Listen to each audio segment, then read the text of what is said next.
The Gates of Kryta. Once embroiled in a devastating war with Or and Ascalon, Kryta is now the only thriving human kingdom left on the continent of Tyria. Travelers venturing here from over the treacherous Shiver Peak Mountains will find themselves in the foothills outside the grand city of Lion's Arch. Welcome back to the Let's Play, everybody. The refugee caravan has finally made it out of the Shiver Peaks and reached an outpost just outside the city of Lion's Arch, the capital of Kryta. The white men will tell us that they are eager to help us resettle. However, due to the growing threat from the undead who have appeared in the area after the fall of Or, they can't yet let us enter. Our main mission objective this time is to speak to a high-ranking officer named Justikar Halbion and lend the white mental aid dealing with the undead before earning entry into the city. So as you can see, our biome has changed dramatically from the snowy mountains of the northern Shiver Peaks. Now we're in a tropical climate with lush jungles and swamps. We also see several new types of mobs.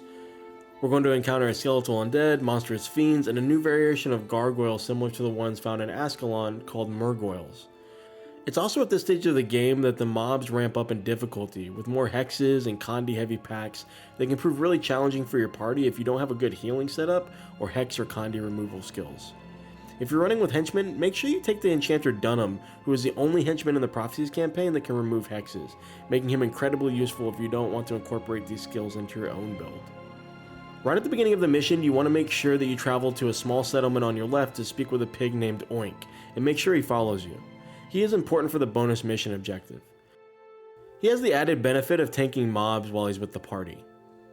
As far as mob priorities go, the skeleton mesmers and sorcerers need to be shut down or they will cast empathy, which can knock out your front line, and earthquake, which can interrupt your casters and knock them down. The grasping ghouls can be annoyances, especially with their nibble skill, which allows them to quickly regain health. Focus them down and move on.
Eventually you get to the gates of the city, but are told to find Justikar Halbion in the swamps and see how you can help him deal with the undead threat first. This is also where you deliver Oink to his owner Cheswick. Cheswick's father, Orient historian McLean, asks you to retrieve an Orient text from a shipwreck in a cove outside of the city. Leave the settlement and take the hidden path north and deal with the drakes you encounter there. They cast powerful shock skills that need to be interrupted.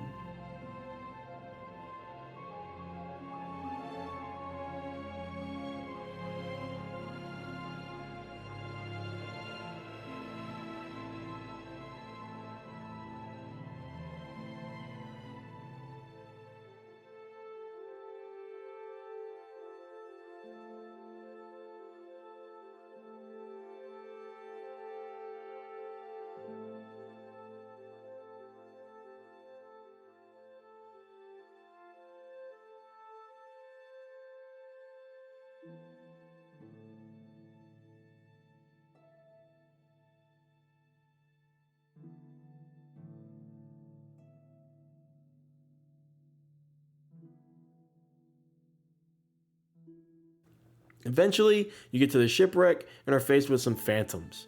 You can see that they're more powerful than the mobs we've dealt with so far. They can cast chain lightning, which can down your party if you aren't careful.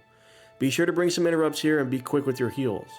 You can see that several party members are down while we deal with the various groups that pop up as we travel back to the settlement with the Orient text. The text is an item bundle, so I can only cast spells while holding it.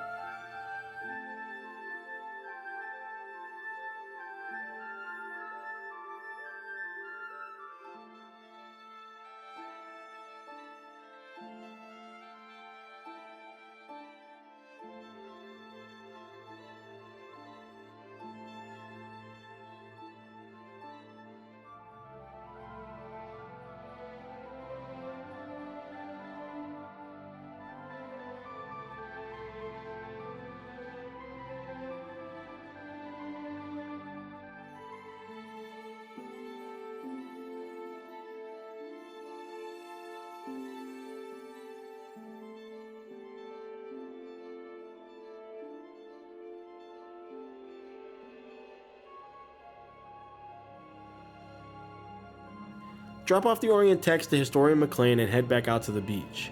Deal with the groups of Murgoyle using your interrupts wisely, and get a morale boost after killing the elite at the bridge.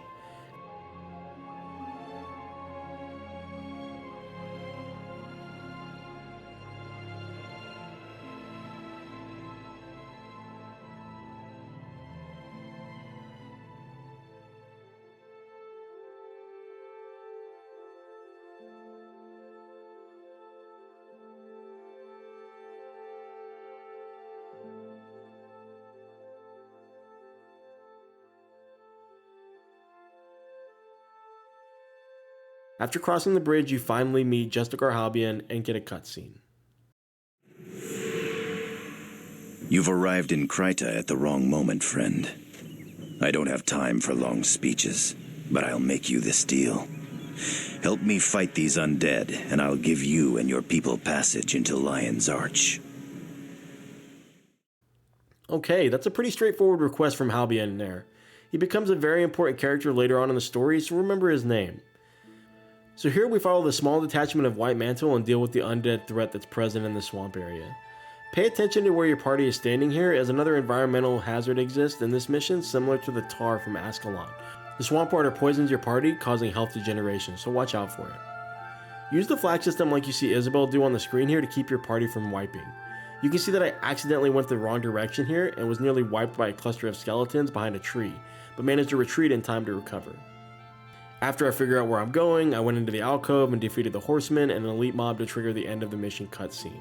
These necrotic horsemen are pretty interesting because horses actually don't exist in the Guild Wars universe. You're never going to see anybody else ride a horse other than these necrotic horsemen. It's a pretty interesting omission from an otherwise, pretty normal fantasy bestiary that the Guild Wars franchise has.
Be at peace, brother. May your soul find peace in the mists. Your bravery is unquestionable, your honor unmatched. On behalf of the White Mantle, I thank you greatly for your service. Our founder, Saul D'Alessio himself, would have been proud to call you his friends. As promised, your request for entrance to Lion's Arch has been granted. You and your fellow Ascalons are welcome here. Come, I will escort you to town personally. We will make sure you receive a proper reception.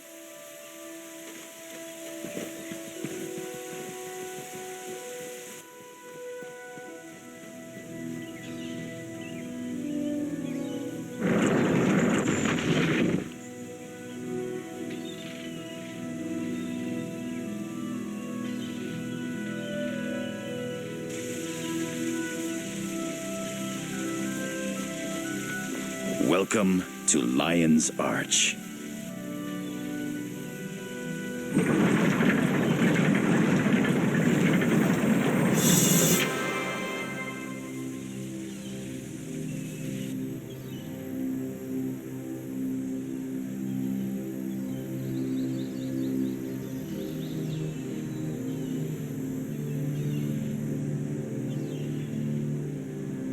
I found it! The Scepter of Ore. Thank Dwayna we found it first. If the undead get this... Come on. The sooner we get this scepter into safekeeping, the better.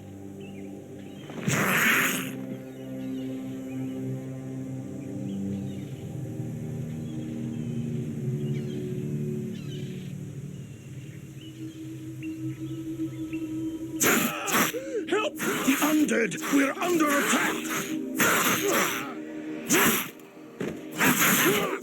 We can't let them get the scepter. Make haste to the Temple of Giants. Take the scepter to Confessor Dorian. We'll hold back the undead for as long as we can. Just go!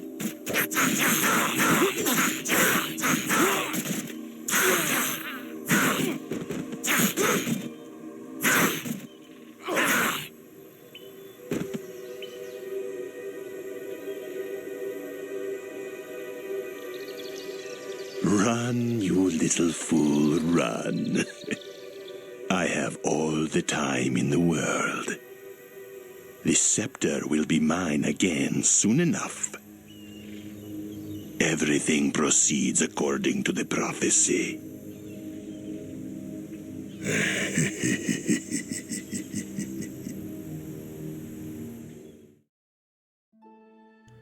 Well, that certainly was an intriguing scene. We see that Isobel and the party are able to enter Lion's Arch, but then we cut to another part of Kryta where we see the White Mantle at a tomb where they recover an artifact known as the Scepter of Ore. The way they describe this item makes it sound like it's a very significant find. As the party walks away though, they're attacked by undead and are forced to flee to save the scepter. As they run, we see a demonic lich step out of the shadows. He mentions something about a prophecy, pretty interesting. I wonder what he's referring to. I'm sure we'll find out eventually. We finally did it, guys. We found safe haven for the refugees in Lion's Arch. It's been a long journey since Rurik left Ascalon. This is the first major player hub in the game, and you can think of it like a capital city from other MMOs in the genre. This is where you'll find other players to trade with, upgrade services, banking, skills, as well as quests that send you into the North Kryta province. That's it for this episode, guys. I'll see you next time when we go to Delesio Seaboard.